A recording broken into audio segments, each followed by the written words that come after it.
Still says streams offline.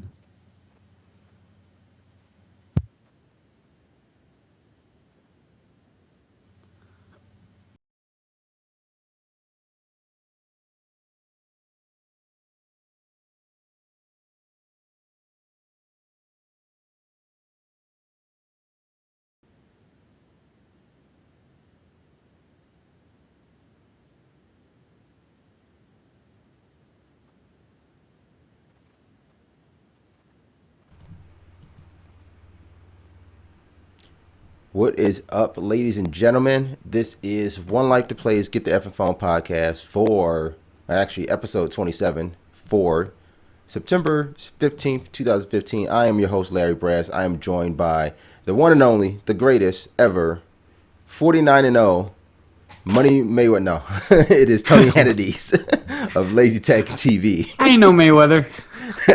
I know I ain't going to be associated with that man. If you got to 49, would you stop? I mean, like, why Why not would make you? it a big round 5-0? Like, I don't know. makes no fucking sense. Oh well. This is Get the Effing Phone podcast. We go live when we feel like home. it. Yeah, when we feel like it. No, usually we are live Mondays, Monday nights Pacific time, 10:30 p.m. and that will be 1:30 a.m. on the East Coast. But hey, I had shit to do tonight. My wife had me moving furniture. We'll get a new living room set coming in tomorrow, so I'm moving furniture around. And then I got tired as a dog. Is the word that you can use, right? Tired as a dog. I don't know why they use dogs, but I got tired. I fell asleep. I had to nap up for what doesn't seem to be just a hugely packed show, but we've got some things to discuss this week. First up, we've got Microsoft getting ready to launch or reveal some hardware they have coming up for this holiday, end of the year 2015. Kind of some answers, I guess, to some other recent hardware news. We also have Nintendo naming a new president, and then also going along with tech, kind of merging into gaming. We got some tech coming along for Pokemon Go. To try to bring some new experiences to users. Then on the gaming side of things, we'll kind of talk about some new Xbox One update news, along with why Mariah Carey matters to us gamers and should matter to you because she's just fucking Mariah Carey. And we'll round it out with some little PS4 news, and that has to do with some Uncharted collection. So, before we get started, you know what? I didn't find out if I still had that video for Around the Room. I don't know if I still have it. I mean, I'm not even gonna get into it. I'm not even gonna do it. But of course, as we do every week, we start with Around the Room. It's what we've been playing over the past week, or what toys we've been playing with over the past week too. Tony, I'll let you kick it off this week. I haven't really been playing much. I've been on Meritive and playing that game, Give It Up, and I actually did a review of it that you can find on our YouTube channel, LazyTechTV. Awesome. And yeah, so this game, it's kind of like Flappy Bird in the sense that it's, kind of one of those rage quit kind of games. But I just got to level 4, and I've been playing it every day for at least like an hour and a half each day, combined throughout the whole day. Give It Up. It's on iOS and Android. There's actually a Give It Up 2 that's available, but I haven't tried that one out. Give It Up. And yeah, and I mean it's a lot of fun. It's definitely something that it's a time killer, but it also will it doesn't kill your battery, which is good. It's not like high res game or anything like that. But it also will increase your blood pressure. So just be aware of it. I don't need those kind of games in my life. Yeah, I know. I probably don't either. But in between visits for my day job, I was waiting in my car, just kind of killing time. And because of the game, I walked into the store all like upset at the world. I'm like, hi, can't get past this level. Stupid. But other than that, yeah, I did a little spotlight on a standing desk again, which you can find on LazyTechTV, and since the spotlight, no pun intended, is back on me, I do want to let people know that we are doing another giveaway on Lazy Tech Guys. specifically LazyTechTV. So our goal right now, and Andrew in the chat room can attest to this. We are just a few hundred shy of 3,000 followers or subscribers, if you will, and so to help us Pops get up. I wish over I had. that I hump. wish I had a soundboard to give the claps, but Well, I'll thank do you. it myself. I do it myself. I mean, a lot of that was because of Andrew's gameplay. He definitely got got us a lot of subscribers because of that. Because he dips his toe in alphas and betas, whereas a lot of other gamers that I've seen, they usually wait for the final version, which is fine. You know, that's their own prerogative. But yeah, I mean, his stuff has definitely helped. Me going to press events have definitely helped. But we want you guys to help us get over 3,000. And once we do, we're going to give away another invite to the 1+2. So this will be only for the United States and Canada. And just as a reminder, I'll be putting out a video either tonight or tomorrow, letting people know. So it's going to be a long-standing competition, or Okay. I guess long-standing giveaway.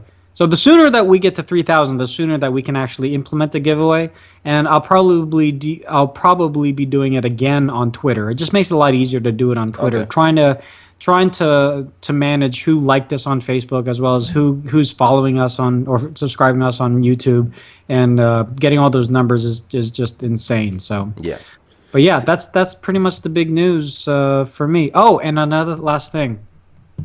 I'm considering getting an iPhone. Why? Because I've been on Android for so long, and the last iOS device was an iPad that I had. It was the iPad 3, and I forget what version of iOS that I got to. And I would just like to have a much better, well-rounded experience on all the platforms. I'm not getting rid of Android. I'm still going to have my Android phones. I've got like 5 to choose from. I've got my Windows phone, thanks to our job. But I'd like to have an iOS device, also because there are certain applications that are only available on iOS. There are some apps that are available on iOS and Android, but I'd like to see how they're different on both. Other than the design, design qualities, I'd like to see.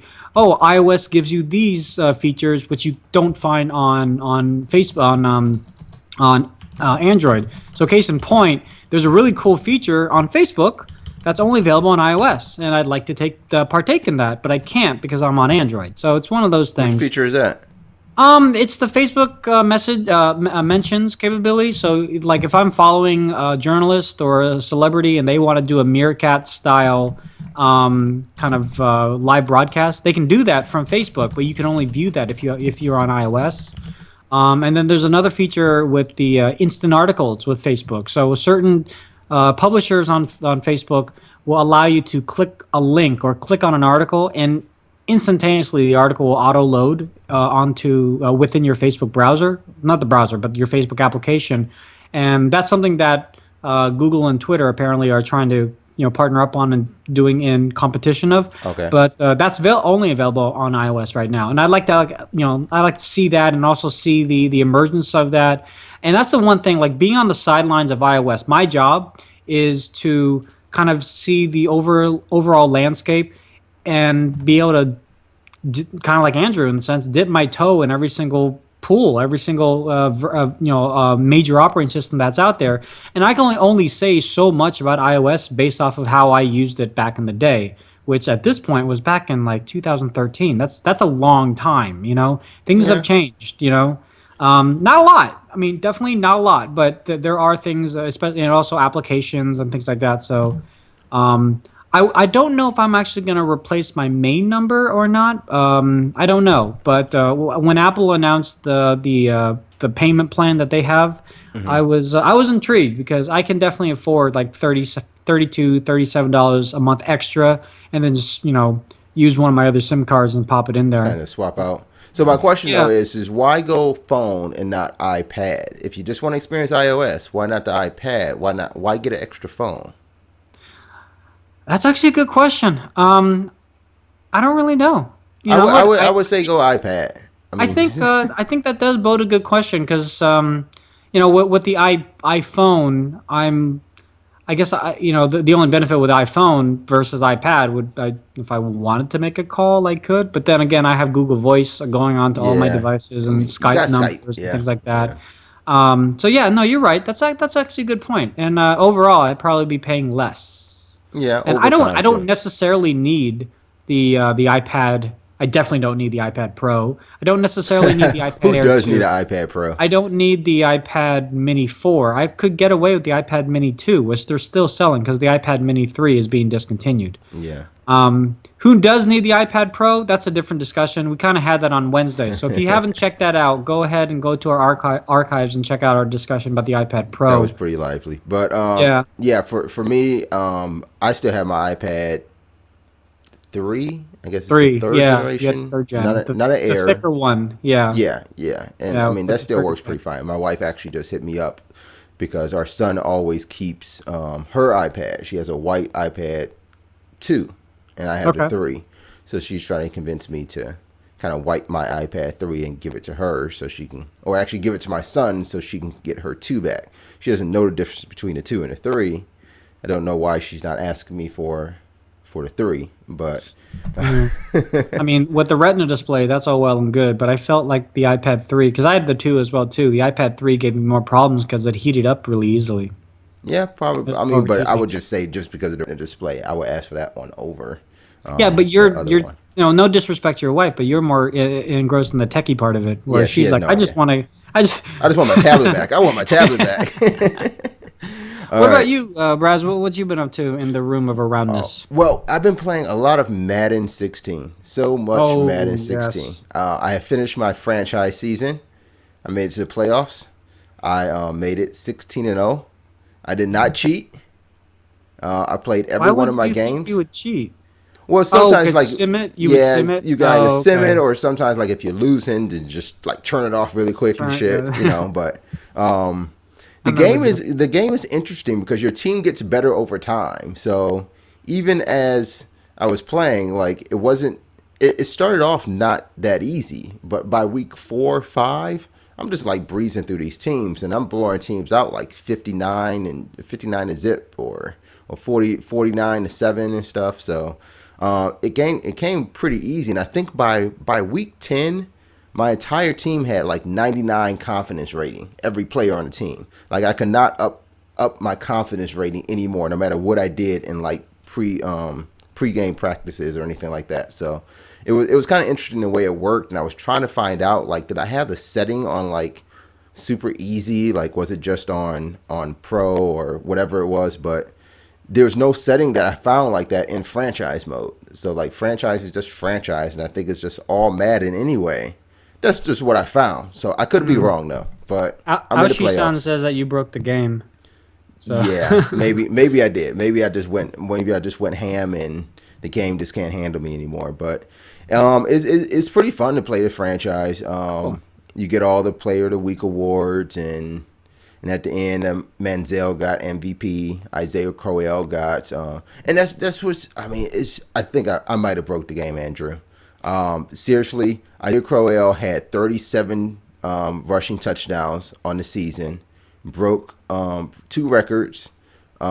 Josh Gordon had 26 touchdowns on the season, broke a single game record and a season record for touchdowns. Johnny Manziel threw for 4,600 yards, uh, and had count 'em 72 touchdowns on the season. Jesus. 72 touchdowns on the season. The numbers seem a little skewed there. Did you feed him anything extra in the cereal every morning? But he actually only came second place in QB rating. And that 4,300 yards that he threw, or 4,600 yards that he threw on the season, was only fourth in the league. So even the computer did like pretty awesome. So we'll see what happens in the playoffs. Whether I make the What do you Super play at? Bowl. Do you play a veteran or do you play That's what like? I'm saying. I couldn't find that setting in franchise. I can't Oh, find that particular setting. Like whether it's all Madden, Madden Pro, I can't find that setting. Maybe I'm just overlooking it. Maybe I'm overlooking it on purpose. I don't know. But I can't find that setting, so I got to okay. find where that's at to make sure. So the next time I play, it's fun because you get every aspect of the game. So I had to scout players for the draft. That's going to happen later on after the season ends. I also had to negotiate my my free agent contracts, which I'm a poor negotiator, because when someone tells me that the desired contract is 5 years, $35 million, and I give them 5 years, $35 million, and they reject my offer. They reject it, yeah. I am so confused. I don't know what to do for you then. Yeah. Well, again, you're playing against an AI. So when you're negotiating against an artificial intelligence that's just punching in numbers, and it's not real negotiating. But it says And right there, that's desired contract. This number yeah, of years, no, but this much money. I'm not saying you're doing anything wrong. I'm saying that when you get to that point of the game, which is why I hate that part of playing franchise mode, when you're trying to trade and you're trying to say, okay, we'll give you this much, and no, I want this much. They don't really want this much. It's just some random what's the word I'm looking Arbitrary for? number, yeah. Yeah, it's just an arbitrary number. It's just some anagram that just says, okay, we'll push this Oh, out. the algorithms. Yeah, An I algorithm. guess. Thank you. Yeah, It's just I an guess. algorithm, and but it has. There's no sense behind it. It's not like real life where the guy's like, well, I did say I wanted that number, but Coach Murphy over there said that he would offer me a little bit more. And since you're only giving me exactly what I wanted, I'm going to have to go over to Florida or whatever it is, And yeah, and it seems like that's exactly what's happening. It's basically saying, okay, well, I asked for that number. You're going to actually give it to me? Oh, I think I can get more. Right. Yeah. So I don't know. That's pretty weird. I did that in FIFA. Not to belay the point and move on, but I did that in FIFA, and some guy asked for X amount of millions of dollars, and I was like, you know what? You're such a good player. I'm going to give you $5 more million on top of that and extend your contract. And then he rejected it, and I was like, why would you reject that? And somebody online said, well, if you're going to extend his contract, he's going to expect even more than that. I'm like, are you serious? Like, I don't even know how the real world is when it comes to I guess that does make sense. Like, it does, but I was like, I thought $5 more million was good enough, but apparently you're too good for that. And some players want in real life, they want the opportunity to be able to go and shop themselves around again in X amount of years than staying an extra year with you. Sure, yeah, I guess that's so. Yeah, I maybe that all has to play with it, but this is why I don't play fantasy football either. I tried it last year, and it was all this shit, and I was like, I can't even. I can't even. Oh, yeah, I was playing. I actually signed up. Did I bring my phone down here? I signed up for DraftKings. You did? Okay. I wonder. I'm just gonna check really quick if I won any money at all this weekend. I paid. I started off small. I just deposited $10, and I paid. I entered leagues that cost me $8 to enter. So I still had $2 left in my bucket. But yeah, I lost all of them. Yeah, a friend of mine did DraftKings, and he said, yeah, you get used to the system, but it's still fairly invigorating because it's basically a new game every week or whatever. And it's like, you're not stuck with the draft that you initially set up. It's like, okay, I learned from that. Now I'm going to use whoever as a tight end if I can get him or what have you. It's something fun to watch, I guess. I have a good time with fantasy football. It looks like I did win this week in my Yahoo Fantasy League. We'll check out ESPN a little bit later. So as far as what I've been playing outside of Madden. Oh, outside of Madden. Outside of Madden. Well, I guess the way I wanted to bring this up was what I've not been playing. Because I so planned on playing it. I did pre-order the Taken King. The new Destiny expansion. Destiny expansion, yeah. Mm-hmm. Expansion / sequel depends on how you come into the game. How you look at it, yeah. Yeah, how you look at it. I did pre-ordered it, downloaded it. Didn't play it because I fell asleep. So it released at midnight. I planned on playing it for an hour before we started this podcast for tonight, and I fell asleep, so I didn't play it yet. So here is a treat for you guys. Ooh. We are going to do this show, and immediately after, I will be playing some Destiny Taken King. Nice. Live. And checking out, because I already took my nap, so I might as well just stay up. And Andrew says it is an expansion. So, Expansion. all right. I don't know. Some people see it as a clear sequel because so let me just get my thoughts out on this. The reason I say it would be an expansion is if the original games remain the same in an added content. True. But That's what I come to understand how expansions would work. right. But the reason I see this as a sequel is because in order for this content to exist, the entire game had to change. They changed the leveling system. They changed how abilities are acquired. And I think the overall thing is really the leveling system. Like now you can level your character with XP, and you still have the ability to gain light, which increases your ability damage. So because the entire I would say essence of the game and how you approach the game changed, this is a sequel. And I think that's where I'm going to leave it. I'm going to try it out, see exactly how it works. But I've already been playing Destiny this past week to try to kind of get myself back in rhythm for the gameplay style and kind of learn some new things. And I was able to go from level 32 to 34 just playing strikes. So and that wasn't possible, say, a month ago in Destiny. And it has really changed the way you approach the game because you have a different aspect that you're paying attention to when it comes to do I just want to level a character or do I want to be the best of my class and get the gear that makes me better. So we'll see how it plays out. But Destiny, you guys can check out some live gameplay of that from yours truly right here on One Life to Play as I play on PS4. Andrew Lee says he's dying in a Crucible. That's probably what I do. That's why I don't play Crucible. I don't do that. PvP for me in any game is frustrating. I don't play Call of Duty online as much because of that reason, and I definitely don't play PvP in games like World of Warcraft. But I will play Heroes of the Storm. I guess I draw the line somewhere. Draw the line there, yeah. Heroes of the Storm, and that's it. All right, so let's get into this tech news. All right. First up, I think we got to talk about the king of news today because this actually was just announced today. Microsoft has set a date for its event. We'll call it its fall event. Its new hardware event.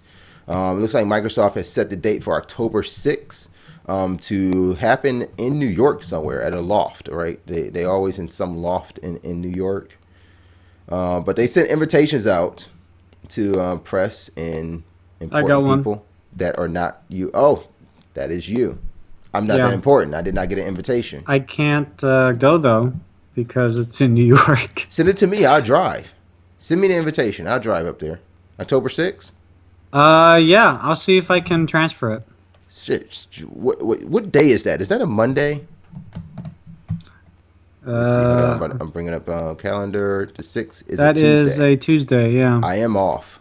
I'll see if they can transfer it. But let's see if that happens because that's about 6 or 7 hours for me. I'd do that overnight just to go to Microsoft's event. So it looks like it would be happening in a place called Skylight at, what is that? Moynihan Station. Moynihan Station. We're probably both just cutting that up. I don't even think Moynihan Station. Yeah, so it's at 10 a.m. Eastern time.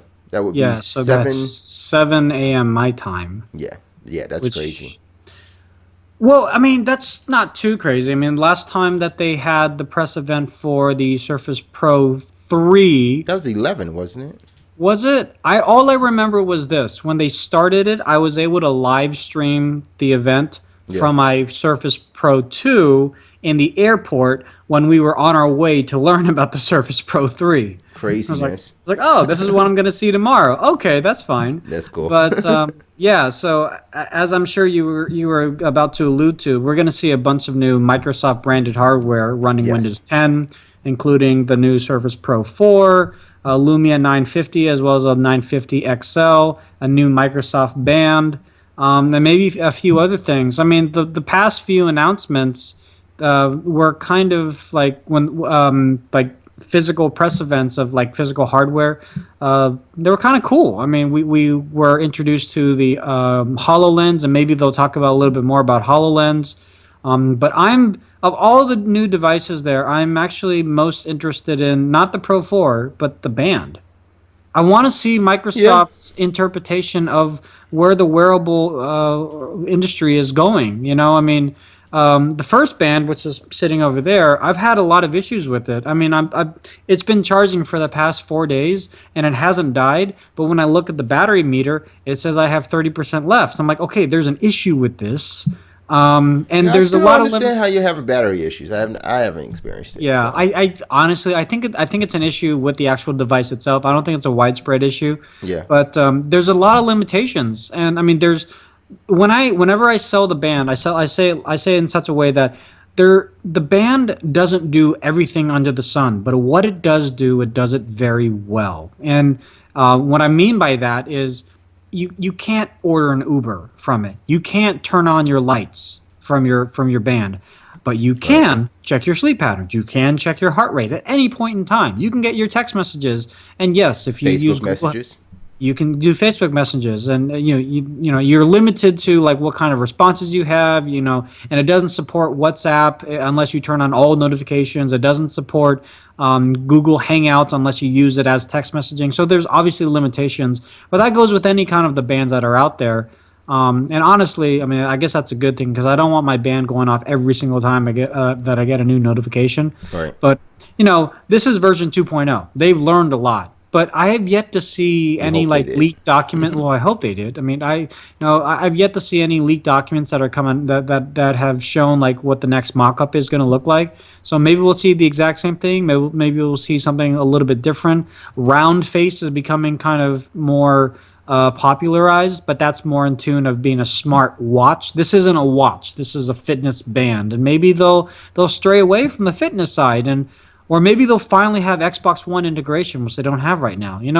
And better Cortana integration with Android and iOS. So Right. I'm hoping for more Xbox integration. I'm also hoping for maybe the ideal of customized banding, a way to where you don't have to stick with the solid black or the stock black, or at least just a way to where the band and the device itself are a bit separated, to where it's not that one conformed, I don't know, mold. So It are just you seems- looking for the ability to replace the bands Yeah, itself? I think Like that's you, what. Yeah. okay. Because it seems mostly like if they learn anything, that they're the essence of the Microsoft band had nothing to do with the wrappings around it. It was all in that one piece. So let's get it all in that piece instead of if the charger wants to be. Yeah, I think they need to fix the charger too. Well, I think, this I think- part, this part under. Oh, you can't even see. Yeah, I see what you're saying. So the health, the heart sensor, Yeah. that could be integrated into the piece itself. Into the piece itself. You think? Yeah. Okay. And change 'Cause- that yeah. charger. Change that charger. Oh, please when- change the charger. When I can't charge my band with just a micro USB, it makes no sense. I had to have that one specific cable, and that seemed. I mean, I guess that's inherent to Microsoft itself, especially when you think about the Surface. You have to have that charger. But we saw that they changed the charger in the Surface 3 to the micro USB. And I think they'll follow suit inside the Microsoft band to say, okay, you could charge this in your car. You could charge this with the chargers you already own. So that's actually another good point. Talking about chargers, I mean, we got a bunch of new mobile handsets, and the new cable that is becoming that will be eventually become the norm for data transfer and charging is USB Type C. That's So, true. Yeah. do you think that we'll see USB Type C on any of these devices? Maybe not this. Maybe not. I'm not thinking but- of band, but possibly on the Surface Pro 4. Okay. There is talks that Microsoft will probably announce the Surface Pro 4 along with an additional Surface device. And Really? and I'm thinking at least one of those will be using a Type C. But yeah, they could be going along with making that Pro 4 what everybody always thinks is they're going to up the size, the display. 14 inches. I don't know, man. I mean, would want it. I would love it, man. I would love the idea of a larger Surface. Just do you Really? Only if they can keep it more square than rectangle, I would like it. If you're talking about a more rectangular 14-inch, that I would kind of shy away from, because that would look too much legal patty portfolio than tablet. So if you can get me a nice, 4x3 14-inch, I would go for it, but not a 16x9. I I think think I would stay 13 away point, from that. I think 13.5 is like my max. I know it's so close to 14 inches. I Yeah. get it. But when it gets to the 14 range, I'm like, I It feel that maybe even be a 14-inch footprint, maybe a 13.3-inch display. okay, I see what you mean. Because like our Surface Pro 3 now is 12.2, but in reality, it's really 14 inches or Yeah, 13 in the inches or in the whatever foot in the footprint. in the So footprint, the overall, including the bezel. For those who right, don't know what right. we mean by that. So I'm thinking like the 14-inch footprint with maybe a 13.3, maybe possibly a 13.6 Oh, inch display. and 2 USB ports, please. Just give me one Please, more. please. Just, I But then hate dealing with the naysayers of USB hubs. I just want two. that could be where we're pointing at. Maybe we get the USB standard and then we get a USB C. Now That's okay would you though. go with that? That's okay though, because that's what that at least still gives you two ports. One is forward thinking, one is standard for now, Yeah. and you can at least get an adapter for the forward thinking one. Whereas now we're just having to deal with one, and the only argument is you have to have a hub. And people are like, well, the whole point of the Surface is to minimize all the things that I'm bringing with me, because it has a the keyboard's built in, the mouse is built in, the kickstand's built in. Now you want me to bring a hub? Yeah. Like, so teach So their own. I here's have a some hub. things I Not a was big reading deal. too. Now, would you go for this? If they do bring the USB C, would you be okay if they got rid of the mini display port? Yeah, because there are going to be adapters that would be USB-C to HDMI. There's already adapters for it. Okay. So Okay. I mean, the fact that Apple and Google already shipped devices with USB-C, this already started manufacturers of accessories to think outside the box a little bit, or not even that. Just think, okay, we'll just change it from USB Type A to USB Type C, and everyone will be happy. And that's what we're probably going to have to deal with. I think the problem is that people are going to give us the same issue that people had when we went from the older Surface Pro 1 and Surface Pro 2 charger to the Surface Pro 3 charger. Yep. They were all like, oh, I got to buy new chargers now. Like, Yep. yes. And but it comes with it at least. And, when you buy a new laptop, it comes with its own charger, and it's your prerogative if you want to buy a new charger. And even if you go from HP to HP, there's no guarantee that it's going I to be can the keep my same charger. Yeah, Lenovo is also in that bag too. They go with the weird kind of HDMI USB charger, and sometimes they have the circular charger. So you never really know. You never know. But when do we get to that point where that should be the way it is? Like it's a charger. I mean, stop changing the chargers. I just want to charge your device. I mean, maybe one day in the future we'll get to a point where you go and buy a laptop and all laptop chargers are universal. You have one charger every time you change your laptop. I mean that would you be can charge nice. it, In Europe, for example, it is by law in Europe that all your chargers have to be micro USB. So when you sell an Apple device, there are adapters that are readily available to go from Lightning to USB, micro USB. It's interesting that nobody has made that statement or that necessity for laptops, them being a lot more ubiquitous. But the problem is whenever we set a standard, there's always another consortium thing. Okay, there's the standard, but how do we build on that standard? And then within 10 years, we're like, okay, we have a new standard, but then we have this old standard, and we got to get everyone moved off to the new standard, and it's always an evolving adoption rate, and it's something that you and I and people in the chat probably don't really care about because we've accepted it, and other people, the millennials have also accepted it, but it's the older generation definitely are the ones that are going to be up in arms about that. Right. The one thing I'm excited about that we could look forward to in the Surface Pro 4 is the support of Windows Hello. If we've heard about this Yes. before, it's the way you can sign into your device either through facial recognition or fingerprint. It obviously doesn't seem like they're going to put, facial recognition, the support of like a real Intel RealSense camera in there because they do want the device thinner and lighter than they had it before. So putting that camera in will kind of negate that. But the idea of a fingerprint scanner in a Surface, Yeah, I'd be fine with that. yeah, I mean, the technology has gotten a lot better than it was. Like, yeah, I had fingerprint scanner on my HP. That's how I log in. But this is like 4 years old now. yeah. I've Oh, seen wow. fingerprint readers. You're an early adopter, Tony. Yeah, well, no. But the fingerprint scanners on like phones now. I mean, there's the Huawei, one of the new Huawei Ascend Mate phones that came out. The fingerprint scanner is on the side of the phone, but it's not like this big gargantuan scanner. It's just like a thing, and you just tap your thumb there, and or it's on the back rather. You just tap your finger there, and it just works. Right. So if they can use that kind of miniaturization technology on phones, they can definitely do it on a Surface. Yep. Yeah. So those are the things we have to look forward to. Like you mentioned before, the Lumia handsets too. We'll check a look out. And finally, maybe we'll get some more news on exactly when we could see in our own homes or get pricing on maybe the HoloLens. Maybe we'll talk about HoloLens. And Maybe. I still think it's a few months out, though, personally. Back in January, they said release window would be in same time as Windows 10. Then later they suggested that it would be out by the end of the year. So now would be the time.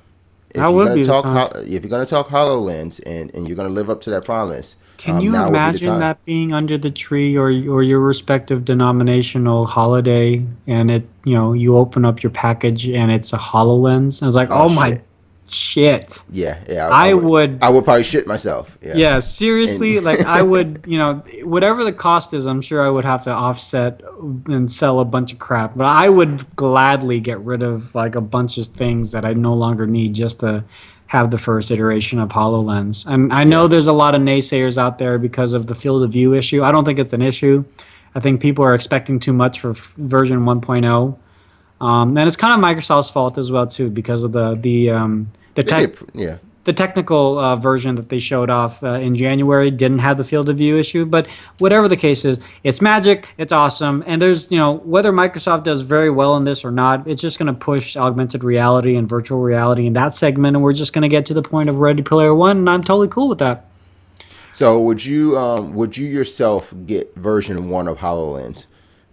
It's really going to be dependent on how much it's going to cost, but honestly, yes. Yeah, I think I would need somebody to get it for me. I don't think I can. Oh yes, I was considering talking to my DM and seeing if that's something that I can expense. Yeah. I know I have a budget, but can you just combine my budget for the next 5 years? I mean, you're not going to fire me, right? Exactly, so just do that. Think of the demo applications. Like this, you and I would be the best demoers. Like people would come from far and wide to see that. Yeah, exactly. I could just stand all over the place. I could stand on a street corner with a HoloLens, and you're gonna get some word on the street from that. All right, I know this wasn't in the rundown, and I think I sent it to you maybe a little bit late. But Microsoft's got a new president as well too. Oh, do they? Yeah. So I'll just spin this off here. So Brad Smith.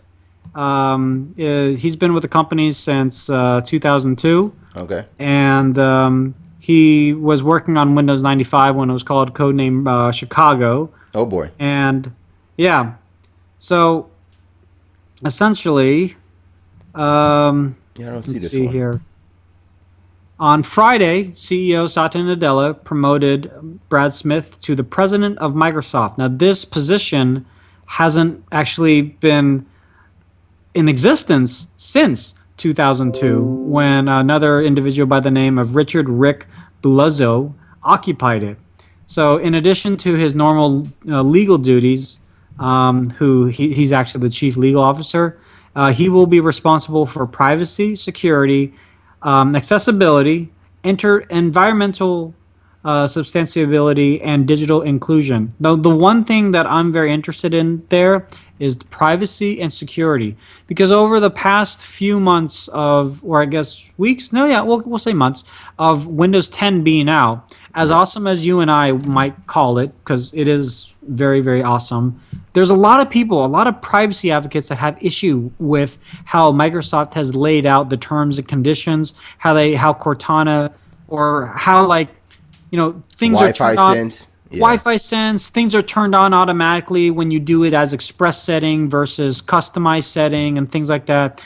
And Microsoft has had many chances to step in from a PR standpoint and say, this is why we are doing the things the way that we do. But they haven't. They haven't. They really haven't. And it comes down to you and me on our regular day job. It's like, well, I can't really speak for them officially, but I think this is what they mean. You don't want to just say I don't know. I mean, even though we've kind of been coached to say that, but you really don't, because Microsoft isn't like how it used to be, but at the same time, they are a corporation. They do need to make money, and they do need to thrive off of their customer base. And how better to thrive off of them is to take their metadata, to take the information that you use. So yes, when you use Bing and through the Bing advertiser, the platform and things of that nature, and that's where people get all upset. And I understand that, but there's no official reasoning why they do one thing over the other. So if Smith's new position as president will talk about any of those things, then I'm all for it. Otherwise, I think this is going to be just a placeholder position that Smith doesn't really need. So we'll see. Yeah, that's what I would be concerned about. Just hearing you talk about it. I haven't read the story about it, but just hearing you talk about it, it seems like yet again Microsoft is going to become convoluted when it talks about executives. When it talks about who talks about what, and it seems like a lot on his plate if he's talking about. So you said what's that menu again? Security. Yeah, so privacy, security, accessibility, environmental sustainability, digital inclusion. Basically, he also leads the team of business and legal and corporate affairs. Spans about 55 countries. And these teams are in charge of intellectual property portfolio, patent licensing businesses. Basically, that's a pretty hefty role. A shit ton. Wow. Yeah. Wow. And now he's president. And not to say that he can't do it, but he already has a lot on his plate. And I can't imagine. I mean, when I'm doing 3 things at once, I can do that. But when you give me a 4th thing to do, I'm like, okay, hold on. Well, let me just get all my ducks in a row. So me just playing devil's advocate. Let me express how I see this happening and the reason why this has happened. Nadalia is a pretty cool guy. Everyone likes him for what he did in the direction that he's taken Microsoft. So far. And that's exactly it. I think so far. Now with this new event coming up and the things that Microsoft is going to be getting into over the next, say, 4 to 6 months, especially when it comes to Lumia phones, when we talk about, the possible release of HoloLens, the next Surface, are they setting up a scapegoat so they don't have to get rid of Nadalia? Because if no, I don't know. If things go awry, you would look at Nadella, right? Yes, and I think you still look at Nadella. I think would you still look at him? Like, I think you would. If the public perception comes down to, where there's these issues with security, there's these issues with, the IPs, and they're talking about the IPs. That's the HoloLens, that's banned, that's the software they're putting into Windows Lumia phones. If it comes down to it and things go awry, do they now have a guy? I think that's what they're setting up. I don't want them to fail, obviously. I have a vested interest in that. Why is that?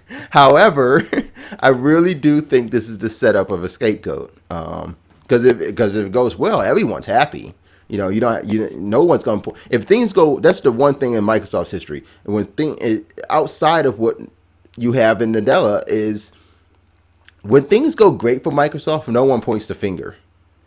When things go bad, everyone's pointing everywhere. Yeah. With Apple, it's a different story. When things go good, oh, you're patting this person on the back, you're patting this person on the back. Things go bad, everybody goes into hiding and they blame the user.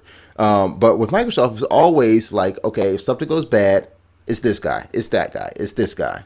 But never when things go good. So I think this is just a way to set themselves up for in case it goes bad. But we'll see. We'll have to see. We'll definitely We'll just have to see. So speaking of things going bad and who gets the finger pointed at them, Nintendo has announced a new president. We'll see how this guy does. And it is not Miyamoto. This is not Miyamoto. No, I didn't. I don't. Did I say I thought it was gonna be? I thought he was on the. I did. Yeah, I thought he was on the short list, but I didn't think that they were that he was gonna take that position. Yeah, I thought it was gonna be him. I remember you stated that it wouldn't be him because it's just not his wheelhouse. Yeah. And I guess I understand that. You know, he's not the business side. He's more the creative end.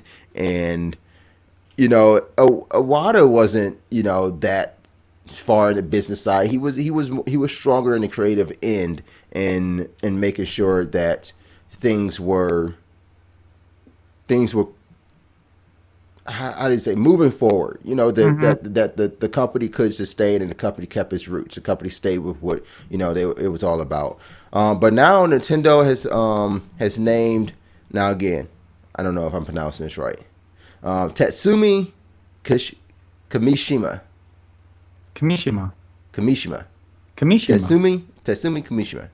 Andrew, how did we do? Andrew is the resident anime and manga I guy. think I'm pretty close though. Maybe Kishima. Maybe Marty Lardy also knows. You know, we haven't even acknowledged Marty's in the chat. What's up, Marty? What up, Marty Lardy? Yeah, sorry. Bruce Lieber. He does. Yeah. He did agree that it's DLC. He didn't even call it. This is going back to our Destiny talk. Yes. He didn't even call it an expansion. He says it's just straight up DLC. Just a DLC. Downloadable. Download. I tell my wife too. I need to buy the Destiny DLC. The Destiny DL what? DLC, downloadable content. It's an expansion for the game. Aoshi-san says that you and I pronounced it good enough, but good enough. It's not perfect. Yeah, we need to be perfect over here. That's what we're all about. Kimi-Shima. I don't think you pronounce the hyphen. Tatsumi. I don't want to sound racist. Kimishima. Kimishima. Kimishima. I see what he's saying. Kimishima. See, it goes up. Kimishima. Kimishima. It's like a roller coaster. Kimishima. No, it's not like that. Kimishima. You got to go back up. You can't just go down and land on the down. Well, why not? Kimishima. Because it's got to get back to the track. Kimishima. Kimishima. Okay, we got to stop this. Okay. Go. Yeah, he is the new president. However you want to say, he's the new president. So he's managed other areas of Nintendo's business in the past. He started working with Pokemon, which we'll actually get into the Pokemon news later, ironically. Yeah. He also headed up Nintendo of America, which is interesting. That he was on that end. He did that between 2002 and 2006. And then he's worked in areas of Nintendo's business as well. But the biggest thing that the biggest hurdle he has to overcome now at this point is the direction of Nintendo. Where do they want to go? Whether it's in terms of hardware or in terms of software, where do they go? You got the next gen. What do they call this thing? It's code name. The X, isn't it? X, like Nintendo X, something like that. Something like that. You've got possibly new hardware on the line. You've got new software coming out. You got new partnership with DNA, which they haven't done anything yet. Yep, and that partnership is how old now? Over 6 months now? Yeah. I mean, I'm sure there's like things in the works. And I thought this was interesting because you know how like closed knit Nintendo is about their IP and stuff like that, and they don't want anybody like putting games on the Nintendo Wii and whatnot. But then DNA comes along, creates this live streaming application, which a lot of people are using for gaming, and you're gaming with non-DNA / non-Nintendo IP. or I guess if you have an emulator, you could. I Yeah. should do that. Yes. I'm totally doing that. It's been done. I've seen I it. know it's been. I Yeah. know it's been Yeah. done. It's not a new thing, but I should do this. But it's just interesting. I wonder how Nintendo feels about that. Or does Nintendo have an issue with live streaming Nintendo games on YouTube? I believe that was an issue, isn't it? Yeah, but their issue doesn't come with the game being live streamed. The issue comes with the what do you call it? The community behind it, the viewership of it. Nintendo still wants to stick with be family friendly. And when Yeah. they put their games out there to be live streamed like that, they've always had the issue, even outside of live streaming, just putting the gameplay on YouTube and what comes to YouTube, by you putting that out there. The Okay. things that you can do with the game, or things that you can show along with the game, or the Or commentary say that comes along with it. yeah. So I think the issue is not the game itself being streamed. I think the it's just the people. community around it that comes inherently when you stream that kind of content. And this is a completely different story, but it's also the people that are Yeah. buying the game. So even if you Yeah. say, Yeah. fuck shit cunt about Mario, Yeah. like, oh, I love this game and this guy's funny, so I'm going to go out and buy Mario again or whatever it is. And I think that's something that Nintendo hasn't embraced over the past, I would say at this point, decade, is that, they cater their games to that family, wholesome, and children. That's who they It's a cater their Famicom, games to. yeah. Yeah. But the mass majority of people playing those games are not children, No. and it's just something that I think they're overlooking when they want to step in and say, no, you can't do this with our content. You can't do this with our games. But these are the people that are playing their games. These are your influencers, or when you look at the generation of the kids that you are trying to cater to, you're not connecting with them in the right way when you're trying to advertise and market your games. I think But the ones that amiibo thing is doing well though for the kids, That's especially true. because of the toy collection kind of stuff, Yeah. and then obviously there's the Disney Infinity stuff as well too. But I think that's really coming back, and it's really holding strong for them. More so on But the the people collecting are- part of it versus the actual gameplay. I mean, I see more like amiibo hauls, like people opening up the boxes of all their Oh, different jeez. amiibos versus jeez. people actually playing the game. And it's like, okay, I guess there's that, So I But can't even really. when you look at the amiibo side, the people that are connecting on in quote unquote a marketing stand, the individuals, the kids who are looking at these amiibos are watching unboxing videos from adults on YouTube. Yes. Like it just seems so far of a disconnect for Nintendo to say, we don't want you to be on this platform. We don't want you to take this game to that aspect. But these are the people who are buying it. These are the people who are playing it. I say, why not? You should embrace it. And I thought the partnership with DNA was their embracing, and it just doesn't seem like it's Not going yet. that route Not yet. yet. So, No. But it does seem like. Do you want to segue to the next? yeah, before we segment? get to that, I Because- think the only other thing that I have to put on Kimishima is Kimishima. Mishima. I think I almost had it right there. I need to see something more out of the future of 3DS. Is this where we're going to stick with, when it comes to Nintendo and mobile gaming, or can we finally break away from what the 3DS is and literally take our Wii U mobile? Like, I mean, I want to see something more out of mobile gaming than what that 3DS is. I always thought the Wii U reminded me of a Game Gear, to be honest with you. And that's that what was I would mobile. want. I would want Yeah, that. and that was mobile. Yeah, let me take that out the house. But I think I need to see something more on the mobile side for the future of Nintendo to actually when I could say, like your Amiibo, does it work with the 3DS now? I think it does. Yeah. 'Cause I know it works with the gamepad. You can put it on top of the gamepad, but does the Amiibo do anything with the 3DS?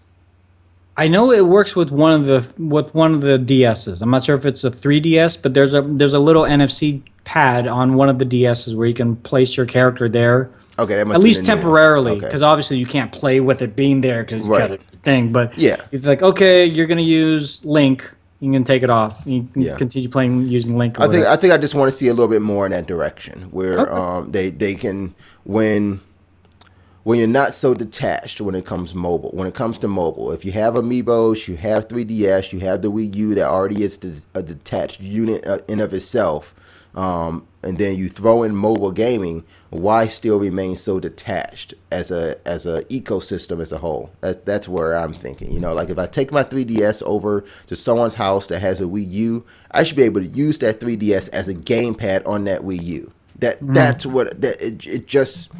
For why they haven't done that in the past 2 years, it's just beyond me. When they said that when they first announced the Wii U and they said two gamepads can work on the same console, and then they retracted that. They said you can only use one and you have to use a controller for the second player. So there can only be one gamepad per Wii U. Why they never went into the direction of making that 3DS the additional gamepad. It's just beyond me. I think they need to go down that road. So I need to see more in mobile gaming. So I hope Kimishima. There you go. Well, I'm gonna have to put that on like an actual button. I need you to record that so I can put it on the button every time we talk about Nintendo. I need to hear that sound. Kimishima. Yeah. All right, so moving on and still sticking inside Nintendo. Talking about mobile. This is your wheelhouse. I'm not a Pokemon sort of guy. I am not a Pokemon sort of guy either, but back in high school, I was all about Pokemon, dude. I guess so, in high school, yeah. Yeah, I didn't get into the cards or anything, but I was definitely into the TV show, and then they started doing weird kind of spin-offs, and I was like, oh, this is weird. That's where it got real crazy. You felt icky. Yeah, but on September 10th, we were awoken to a really cool development where Nintendo is partnering with Niantic Labs, I guess it's the Pokemon Company, which is partly owned by Nintendo, is partnering with Niantic Labs. These are the creators of Field Trip and Ingress. These are popular games that, when they were a part of Google, used augmented reality to better, augment your life, I guess. You point your phone in certain areas and you'd see a portal, or you'd see information about the landmark that you're looking at. I already used that like 2 times on my phone, but okay. I used it like 3 times on my phone. So right. Yeah, like I said, early adopter. I ain't got time for that, bro. But this I'm actually really excited about. So this is called Pokemon Go, and the idea with Pokemon Go is it's an application that will be available in 2016 on both iOS and Android. And you will be able to go through the real world and search for Pokemon. And in the demo video, it was the cutest thing. Like, there are these guys in the mountains, and there's a little Pikachu, and then a little Charizard, and Bulbasaur. Like, oh, come on. And then, in addition to that, you'll have this Pokemon Go Plus wearable, which kind of looks like one of those bands, and it has the Pokemon Pokeball kind of look to it, but then it also has the Google Map kind of pin.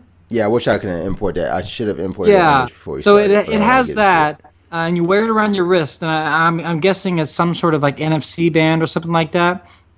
And so you collect all the Pokemon, but then the cool thing happens. You can actually fight other Pokemon in real world through your phone. And so that is my question. I love your excitement. The excitement. That is the question. Like, in the demo video, they don't demo the game. They do it in such a way very similar to how we first saw HoloLens, where it augmented the whole world. And then we saw the reality. It's really only this much.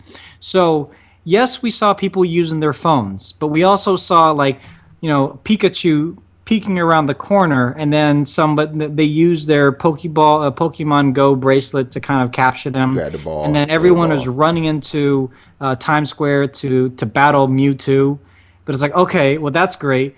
But in reality, is everybody doing this as they're battling Mewtwo? Or can you just do this and kind of like, okay, I'm gonna use fireball or exploder thing? Like, do you just have to, like, is it kind of like RPG, or is it like, you know what I'm trying to get at? I get what you're saying. I don't know how everyone's seeing it. How are you seeing what they're showing? Right, exactly. Yeah. And so if we see it like they do in the video, where you kind of have to follow Mewtwo around, like, that would be awesome. I would be all for that. And I would get a good arm workout too. You totally would. But if Oh it's man, I don't but know. if it's just like, okay, I captured you and fight, and my move, and then your move, and then my move, and then your move, and then I won, and then I capture your Pokemon or whatever, and you give me $5, and then we'll go get some coffee. Is it like that? Like That's pretty boring. I like your first idea. it is pretty Even boring. the excitement. But here's the thing. Here's the thing about the boring part of it. That's how we play Pokemon on 3DS, right? I mean, if you think about it, that's how you Yeah, play. yeah. And Which is why I people don't are play. okay with that, right? Yeah, And you and I are not the demographic for that. yeah. But to put it on phones, and if you think about phones, who owns phones? It's usually 13-year-olds and up. And who grew up with Pokemon is people our age, 30 years and maybe a little bit older, but 30 years and younger. And do we want to be walking around like this while we battle Pokemon? Or do we want to do it in more kind of exo nostalgic kind of way where we do it on the phone, but we're not really using the augmented reality portion anymore? Or do we just press a button and just watch the fight happen in this weird kind of 16, 32-bit animation block? What do we do? And we don't know. We really Yeah. don't know. Yeah, And we'll see how it nothing's- breaks you know, out. We'll see how it goes. But I think the excitement over it is doing one of two things. It's showing Nintendo that mobile gaming is the way to go. It's also showing Nintendo that, the more that you partner up and have your key IP out there and partner up with other companies like Niantic Labs, like you've kind of done with DNA to a little bit, and do it in such a way that it's very different, but at the same time immersive and very exciting.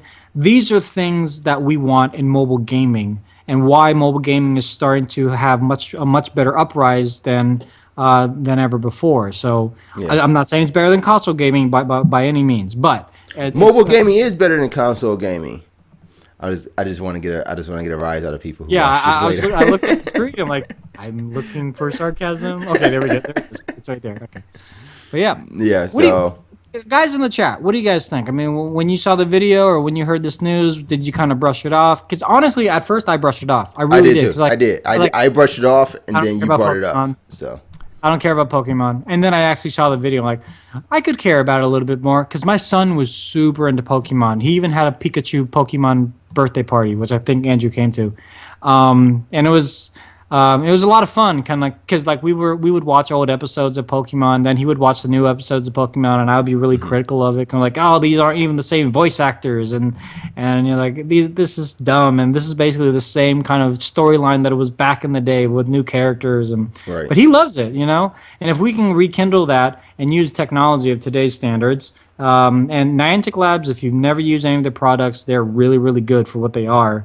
I'd be very excited. And, talking about augmented reality with the HoloLens, just imagine that kind of like partnership with Pokemon and flying around in your HoloLens see while that, you're doing that I can buy, but while you're doing, a like, little bit eating. wearable watch. I don't know. I don't know if I'm.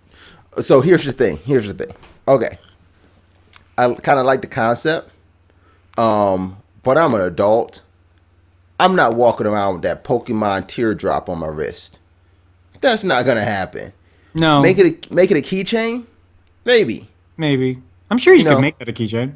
Yeah, but this thing on my wrist, that's why I kind of brushed it off when I saw the story too. It's just that's not for me. I don't know anybody over the age of 14 that's gonna walk around with that Pokemon teardrop on their wrist. Hipsters will do it to be ironic, and that'll probably be it. just to get a ride, or just to get something to talk about. Well, They'll walk around with it. you just have to come to San Francisco and you see this shit all everywhere. I mean, like, it's Maybe that's the problem. I'm in Cleveland, right? I mean, people, you getting it beat here in up. San Francisco, people in their 30s will be wearing like Zelda T-shirts, and they'll have like bracelets and things like this. Men and women, and they'll look like teenagers trying to they'll look like adults trying to relive their teenage, early preteen years, because those are the years that we really onto, and it's I cool. think we got a little of that. It's but cool the to be Pokemon retro. watch, I don't know. Like that's a little much. Like my son just bought a SpongeBob SquarePants watch that has a projector in it. So like What? you can actually project the like scenes from the movie out. No way. Yeah. Oh, I'm dude, thinking you're like just that's not gonna pretty. pay That's attention pretty. in class. That's pretty cool. Like I literally wear it to school man. one day. I literally wear it to school one day, and that was it after that. But I thought that was pretty cool. That is kind of cool. I would walk around with that that if I was has a going to like a use. party. If I was going to, like a friend's party, just hanging out at the bar. But I'm not like walking around daily with a SpongeBob SquarePants watch on. But I thought it was pretty novel for if I was just going to hang out like at a poker. Like I'm going to poker this Friday, our monthly poker game. I'm going to take my son's SpongeBob watch and just wear it, just so I can project like Patrick on the back of people's cards. So does it play audio as well as no, video? no. It just really just shows scenes from the movie, not like even not moving scenes. No. Oh, just pictures. Just picture scenes, but Oh, it okay. projects them I was gonna say because you could, from the little if it did wrist. video, you could probably hack it, and you could maybe put like half of Fast and Furious 7 on there or something like that. Oh yeah, yeah. If it showed video, that would be a whole different watch because I would just load up like a YouTube playlist on that thing. I know, right? I don't know what. Yeah, I couldn't do that. All right, so moving on, we're into gaming news now. This is pretty quick. We got a few stories, but one that tops the headlines here in gaming news. New Xbox One update. Yes. Now everyone's looking forward to this. This looks like it will drop sometime in November, available for everybody. Some of the things that we could see in the new update will be a new redesign of the UI, along with backwards compatibility. Everybody's waiting for that. But this is coming from Mike Ybarra over at the Xbox engineering team. He says that the system functionality in the new Xbox update will increase functionality up to 50% faster. What? Now, I don't know. You don't have an Xbox One. I'm using my Xbox One, and I hear it from a lot of people that the UI is slow.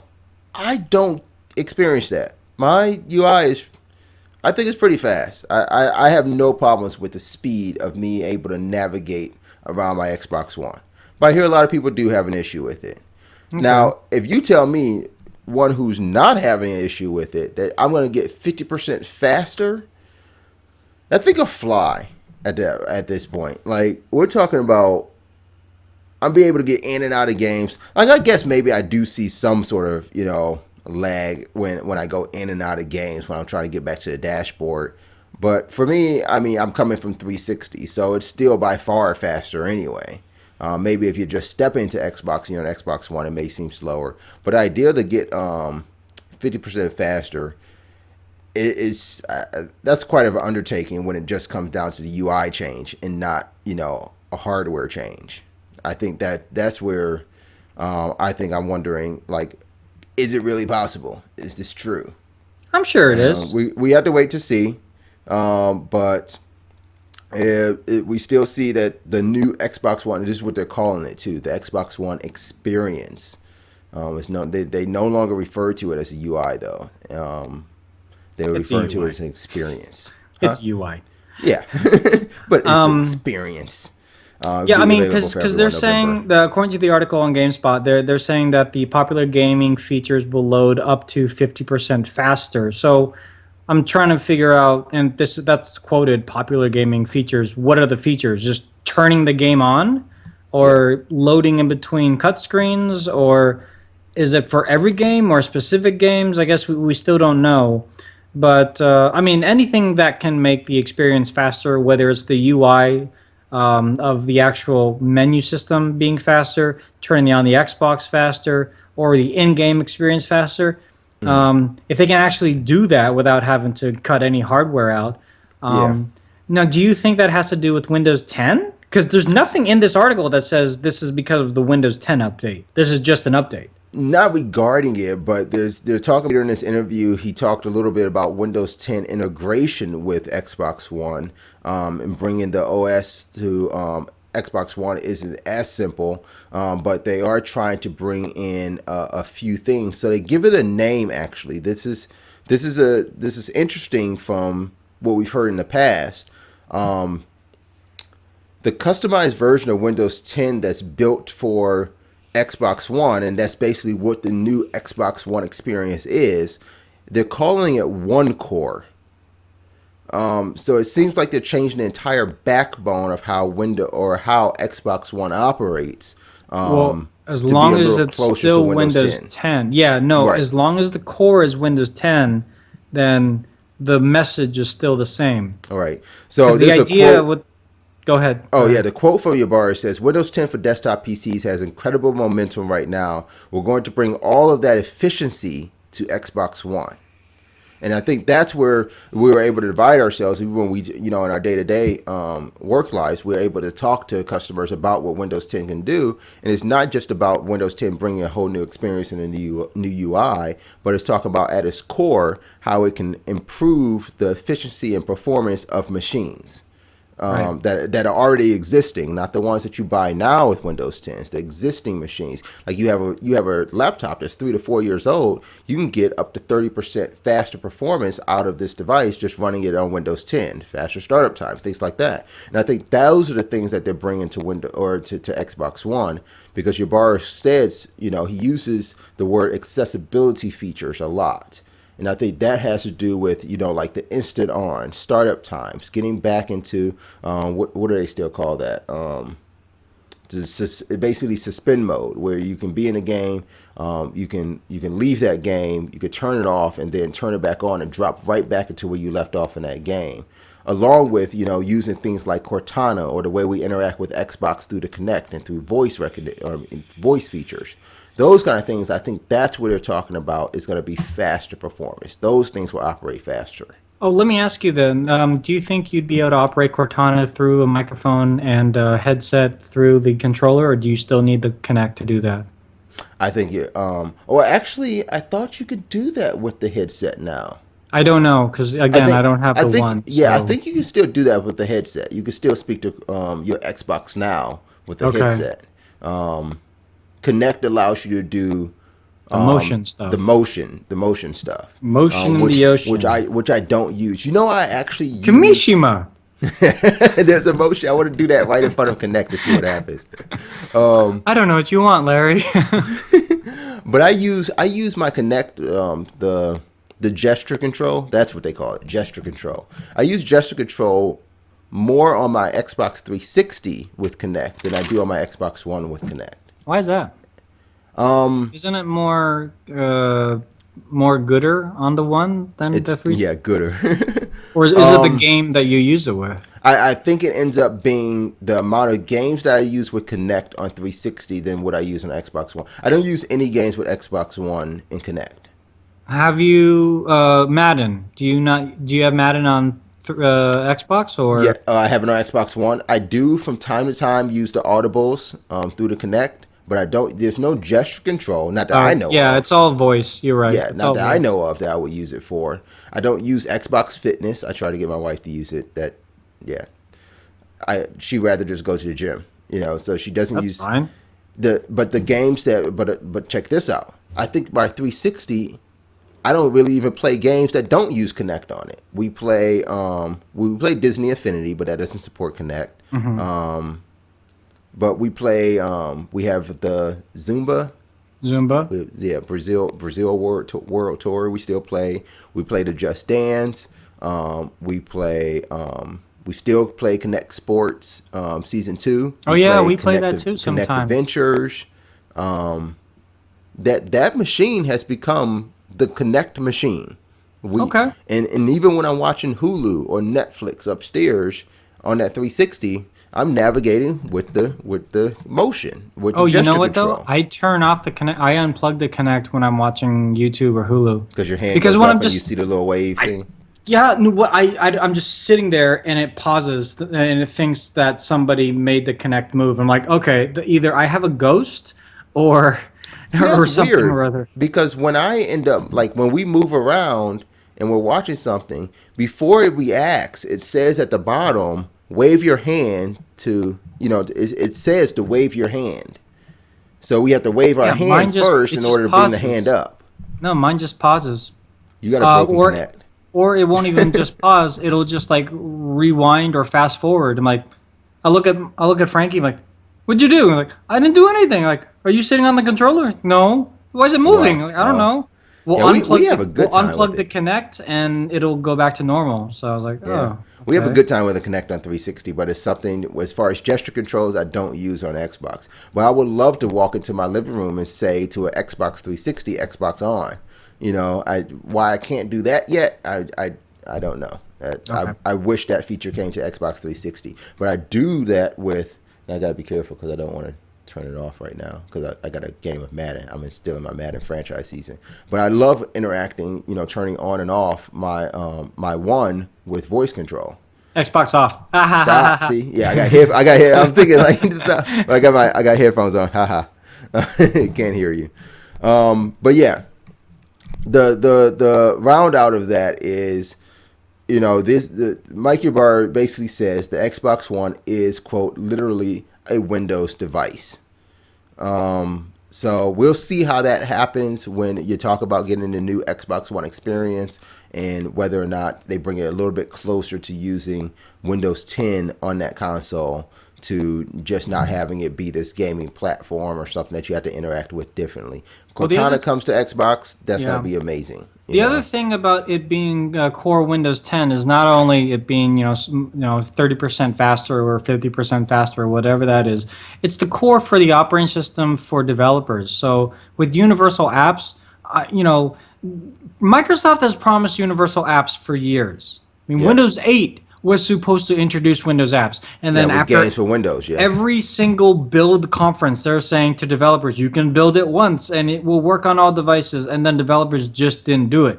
And then the last developer conference, they said, okay, we are really trying to push universal apps, and on top of that, we will build bridges for you developers that are Android and iOS developers to move your apps onto our platform very easily in a wrapped kind of emulator, but it'll still run very smoothly. And if that is true to form, then you could feasibly have Clash of Clans come over very easily, not only on your You're mentioning tablet. the game that I really want. Yeah, I mean that would be great to have Clash of Clans on the Xbox One. And That's the one don't I tell want. me that the developer hasn't even thought of it. Of course they've thought of it. Can you imagine that in a party situation? That'd be pretty cool. Yeah, we usually have our clan meetings. That sounds weird, doesn't it? I know that sounds weird. I'm not going to go there, but yeah, move on. But every now and then we'll get together and have a little meetup. Everybody that's in our Clash of Clans clan, and that would and sometimes like we'll hook the Apple TV up, and somebody will send theirs out to to the big screen when they're about to go live with their war attack. And those kind of things are awesome. But to bring that to Xbox One, that's going to be very, very special. Well, using for it from everybody. an Apple TV is proof of concept that people want this. I mean, it might be a niche amount, but it's still millions of people. Oh, when you talk about how many people play Clash of Clans, Hell, fuck yeah. fucking do it. Speaking of people play a pretty awesome mobile game, we got Game of War. Do you ever play Game of War? I have only seen the ads pop up every other day. Every other 5 minutes between the games that I play. They're ad supported. I'm about to say But only every other day. Yeah, I've never had the inclination to say yes, please download because Kate Upton and I want boobs. I've never done that. But apparently, Kate Upton isn't bringing in the cash as much as somebody else might. She has been ousted. Either she's just not bringing in the cash, or her contract is up. There is a new gaming, I guess you would call her goddess, heroine. I don't know which. I wasn't gonna go there. I was just gonna say spokeswoman. I was gonna be all PR about it, but okay. But it's Mariah goddess. Carey. So Mariah Carey is now featured in Game of War commercials. She's only in there for a few seconds, but this is I think a pretty good move. I like Mariah Carey.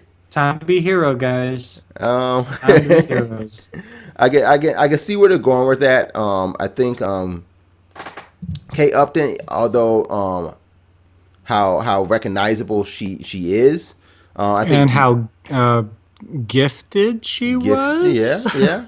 You kind of go get the same, but you go get somebody that's a lot more recognizable and a lot more not just recognizable but talkable. when you're able to talk about it. Kate Upton appearing for the first time in the Game of War commercials wasn't a big hoopla because people just kind of knew who she was, but the big talk was, oh, why is this game spending so much money on Kate Upton? How do they get so much money and just be a mobile game? At this point, I don't think the conversation is about how they get the money to pay her, because we already know how popular Game of War is. It's just that you went and got Mariah Carey. Oh my gosh, Mariah Carey's in a commercial. I got to go to that game. How popular is it compared to Clash?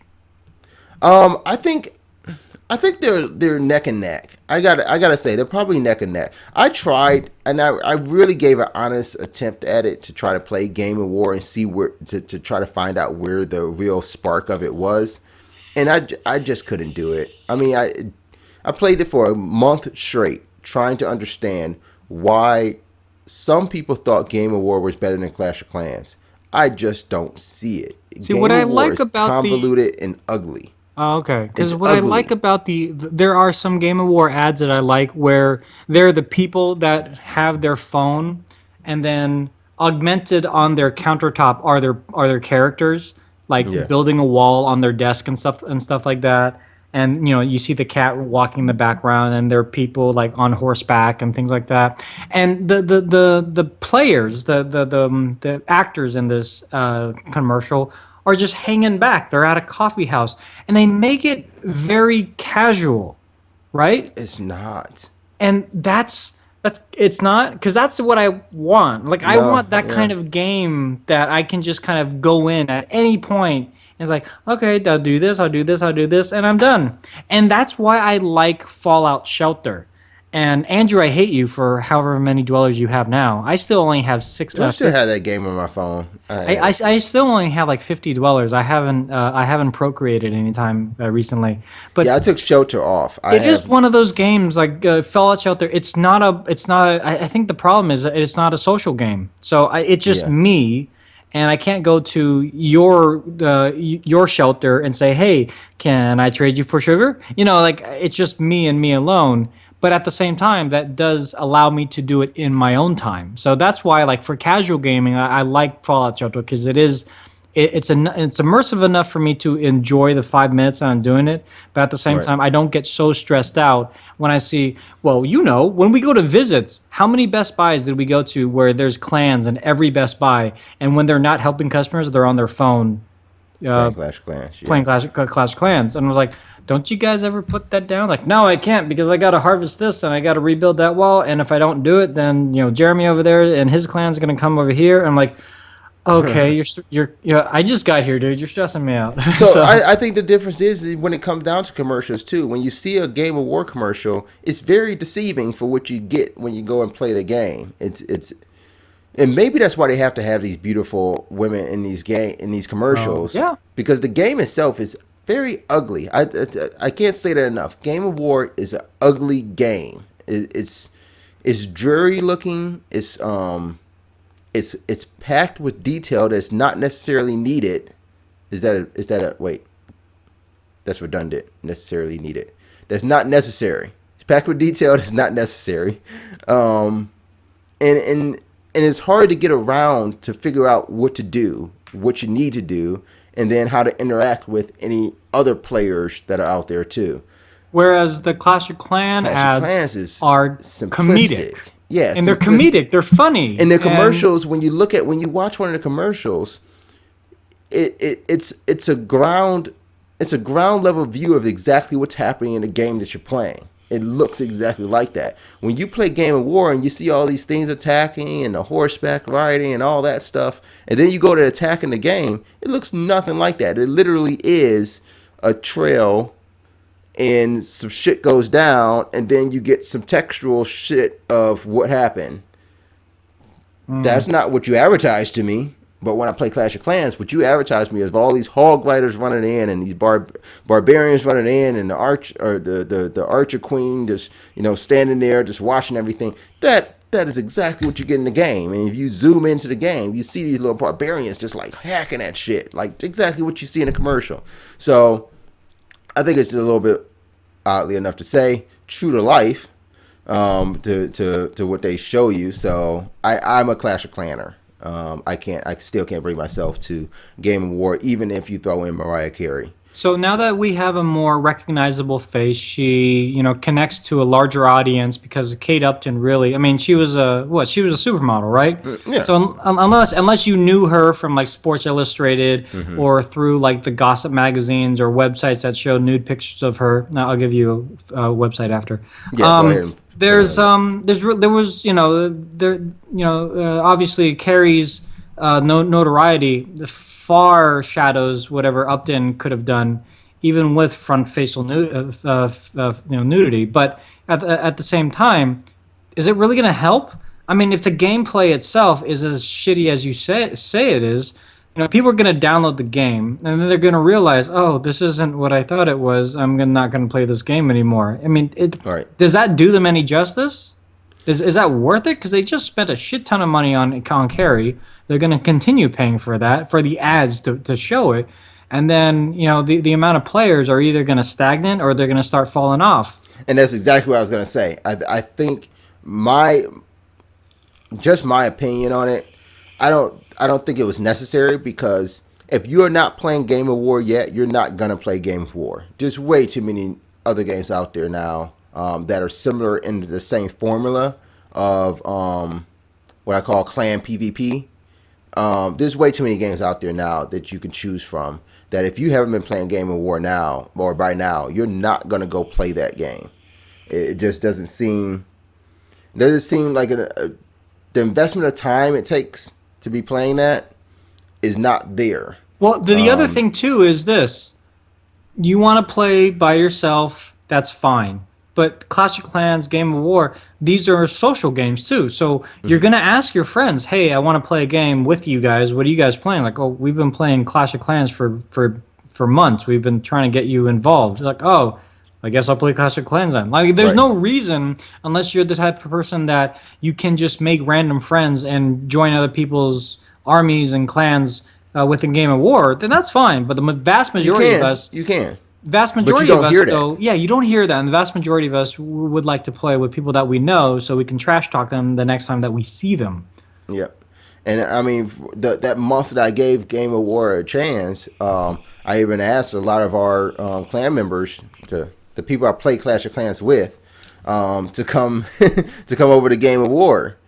Just to try it out, just let's start our group up in war. Nobody came. Nobody wanted to stop playing Clash of Clans to go play Game of War, because you invested so much time in COC, and it's like I'd have to invest all that additional time into Gao, and I just don't want to. Yeah. Even from the game from the same maker, I tried to get some of our members to play Boom Beach. Nobody plays that Boom Beach, dude. Nobody talks and about I love that. Boom Beach. I play every now and then. I'll open it up and see what's going on in there, but I can't convince people to come and play Boom Beach because everybody's playing Clash of Clans, and this is a game I don't understand how they can what is that meeting like when they have to split their marketing budgets between Clash of Clans and Boom Beach? Two of the pretty basically the same game. Same animation. And you can't get people to go play this game, but you can get them to go play that game. And it just amazes me that they still support both of them the way they do. That is, I'm afraid of them taking the Zynga model. It's almost like shooting yourself in the foot, though. Like, no, that's what I'm saying. It's like I'm afraid like they're gonna take the Zynga model. Like, okay, well, everyone likes how we do Clash of Clans. Everyone likes how we do Words with Friends. Let's do something different, but we'll use the same kind of animation. We'll use the same kind of game mechanics, but in a different setting. Yeah. And it'll be great. And obviously, it's not. So I don't know. But what was first? Wasn't Boom Beach first? I don't know. I think Boom Beach came first. I'm going to have to research that. We'll get back to that next week. So to round out gaming news, and we can wrap up our little podcast for the night, because we've been going, hour and a half. Look at that. So we got a minute and a half to talk about this. This is really quick. If you're looking forward to Uncharted, the Nathan Drake collection, it will be out on October 9th. But if you want to play the demo's up September 29th. All right. Now, I don't know if Have you played Uncharted before? I love tried it? Uncharted. Yeah, it's I actually awesome, right? had an argument with some of the other Xbox reps on my team. Oh yeah, Yeah, because when Sony announced the Uncharted collection 2 weeks ago, the one of the I'm not going to say their name, but one of them said, "Oh God, people are gonna, why do they care about Uncharted so much? Nobody plays that game." And I got in there with a fervor. I'm like, you can't make a blanket statement and say nobody plays Uncharted. yeah, yeah. Uncharted paved the way of how we do this third person kind of environmental gaming of what we've done with Tomb Raider. And then they were saying, well, Tomb Raider was first. Like, yeah, but Tomb Raider back in the day is nothing like the way Uncharted is now. And yes, maybe you can say that the stories are a little bit far beyond the reach of your imagination, and they're weird because all of a sudden it becomes Nathan Drake against zombies and these weird monsters. But at the same time, That got a little crazy, but that got it was crazy. pretty awesome too. It was awesome. And then there was the whole underground lava city thing. Like, this is awesome. This is great. Yeah, I love this yeah, thing. yeah. And so to all the naysayers out there, I'm not gonna, I can't say anything to change your mind because if you've already made up your mind. But I'm thoroughly excited for this.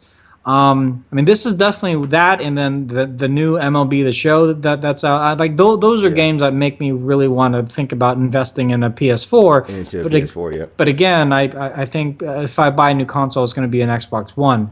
Now this comes to somebody who owns both the Xbox One and PS4. Yeah, so I'm just going to go to And Andrew's house and take over his PS4 for a couple hours.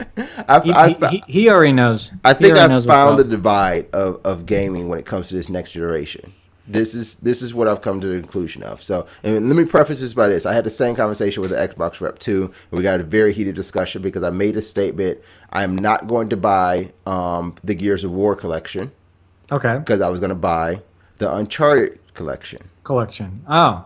And it came down to a discussion of which game would I rather replay again in the next generation world. Was it going to be Gears of War or was it going to be Uncharted? And for me, Gears of War was just a run and shoot, run and gun, run and gun, run and gun. That's all Gears of War was to me.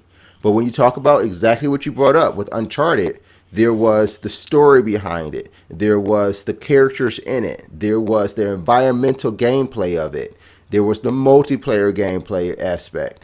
When you talk about those things that's involved in Uncharted, I'd rather play that game again if you're going to remaster it. So what I'm saying is, I realized there's this very delineated segment when it comes to next-gen gaming. And it comes down to the question, are you a Gears guy or are you an Uncharted guy? I haven't met one that's both. I have not met one that's both. And if you are out there, between those games, I'd be an Uncharted guy because I've only played Gears like once or twice. Yeah. If you're out there, we want to know from you guys in the chat, and if you guys are watching this over on the YouTube replay, we're gonna wrap this up. But when you think about it, which would you rather play in a remade environment? And whether you have PS4 or Xbox One now or not, which one are you more interested in replaying again? Because even at this point, if you don't have Xbox One or PS4, I would say that I'm not gonna call out anybody, a true gamer, you've probably played at least Gears or Uncharted on PS3 or Xbox 360. Sure. Chat room says I am not going to try to pronounce his name. This is I'm going to call him Aoshi-san. Aoshi-san. Yeah. Andrew's changed his name Oh, from he Andrew changed his Lee name. to Aoshi-san. This is his Twitter handle, so go follow that him on makes Twitter. sense. But Aoshi-san. he's already pre-ordered the Halo 5 Guardians console. And he also said sadly neither when it comes to Gears of War or Uncharted. Wow, that's a big step. Neither one of those. That's interesting. Well, I will say this, like Andrew, he's not a console guy. He's a PC guy. So I don't hold him against him, when you're talking about these games to say, how come you haven't played these console games yet? Because he's front and center, more of a PC gaming guy. That's why he spent all that dough on that PC. I need an MMO. I started playing Terra, a Fate of Arun. I kind of like it. I've been kind of thinking, should I continue with that or should I resubscribe to WoW? or is there some other MMO out there that I should be playing? I don't like MMOs that give me complete. I don't like MMOs that are so into role playing. I would rather free to play. But if I have to pay, it has to be good. But I do not want to. I do not want an MMO that's super role playing, where I have to put on a fucking, vest and garb in order to play this with other people because they're so damn into it. But yeah, I would be interested in your suggestions for some MMOs. Before we head out of here, I do want to suggest a game to you, Tony, and to our viewers. I did delete the Fallout game. Okay. But you should check out Star Wars Uprising. Okay, so it's funny you should mention that, and I already knew you were going to say that because it's already on my wish list, and I was literally waiting to get back to Wi-Fi to re-download it. Okay, yeah, you got to try Uprising out. It's hella fun. It will tide you over at least until Battlefield or Battlefront comes out. So oh man, you get your little Star Wars fix in on the mobile platform. It is called Star Wars Uprising. It is on iOS and Android. Yeah, and Windows. Go check that guys out. Is it on Windows too? Is it on Windows? I think it's on Windows. Shit. Do the accounts carry over? Oh, I don't know. Wait a second. If it's on Windows, that means it's on the Windows 10 store too, right? There's a Star Wars game that is out, Rebels Recon Missions, but I don't see Uprising. I swear I saw it on. I'm gonna have to get my Lumia out. Yes, Battlefront. I did say Battlefield. I meant Battlefront. Where's my store? Oh, there it is. I went to my store. It's not on the Windows store. Oh no. Okay. Yeah. I thought I saw it on that Windows. Rebel Recon missions. That's pretty fun too. Yeah, that's pretty fun. Only thing I didn't like about it is when I play on the Surface, it doesn't fully utilize touch. And I just thought that was kind of a drag. I had to whip out and use the keyboard. So in the recon mission, can you be Chopper? I only got through like 2 chapters of that. It was pretty fun. Right. But hey, when I realized you couldn't use touch, it kind of drew me away. I went back to playing some Clash of Clans on some touch. I like touching shit. I like touching. Touch. That's We can end it there, right? That's a good. that's an awkward ending, but yeah, we'll go ahead and do it there. So I am going to take a quick smoke break, and then I will repower on the stream, and I will be playing just a little bit, probably about an hour or so of some Destiny, The Taken King. It was funny. I saw a meme. It said The Taken Money, but I thought that was pretty hilarious. But I did spend the $40. I got that, so I'm going to play some Taken King. Tony, you got any last words before we get out of here? Yeah, so just as a reminder, the giveaway is going to be for the 1+2 invite. This is applicable to only United States, Canada, and Europe, so apologize everywhere else. And all you got to do is help us reach 3,000 subscribers on YouTube. So go to youtube.com/LazyTechTV, subscribe, tell your friends and family. And the more that you tell your friends and family, the sooner that we would initiate the giveaway on Twitter. And also, so make sure you follow us on Twitter, Lazy Tech Guys. Andrew has a bunch of games that he's going to be doing some Let's Plays with. I think he was on earlier yesterday. He's probably going to be on after this as well too. So definitely watch him. We're already taking invites and appointments for TwitchCon. So Andrew, our schedule is going to be quite busy on the Friday. So we'll try to. What date is TwitchCon? TwitchCon is the 25th and 26th of September. So we're going on the 25th. And I might be able to go on the 26th, but I'll have my kids, so I don't know how that would work.